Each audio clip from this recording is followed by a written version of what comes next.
Guns of Boom is a multiplayer shooter in the vein of Valve's Team Fortress 2. It's not interested in highbrow, super serious action. If anything, Guns of Boom aspires to blend the utterly mad chaos of a typical reflex shooter with a dash of creative, handheld-focused game design. The result isn't perfect, but for a mobile shooter, it's solid. Guns of Boom is never groundbreaking, but it does manage to be fun and engaging. You see, the main hook with Guns of Boom is that your trigger finger is automatic. Instead of worrying about who has the fastest trigger finger, Guns of Boom wants you to keep an eye on your aiming and movement. Grenade throws and regenerating health are manual button taps, but overall, it's a very simplified system that works remarkably well. Matches themselves are also very simple. You and 2 teammates fight 3 other players in several small arena maps. Whichever team scores the most points by the end wins, and everyone gets some credits to drop on upgrades and new items.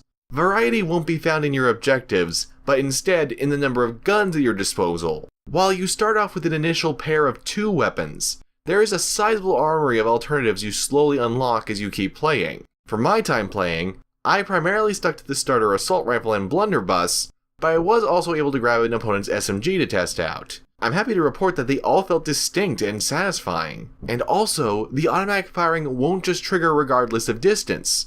Shotguns and SMGs require you be in range to fire, short to middle range, so you have to use cover to close the distance, otherwise they won't fire. It's really good. It encourages players to navigate the levels cleverly.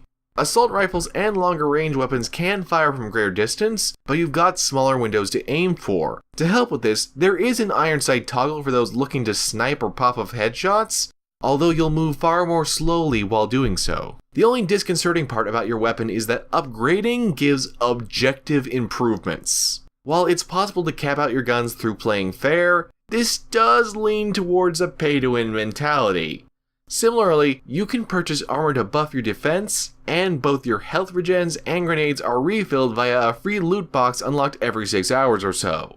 Based on what I've seen, you can unlock everything without spending a dime, but it will take time.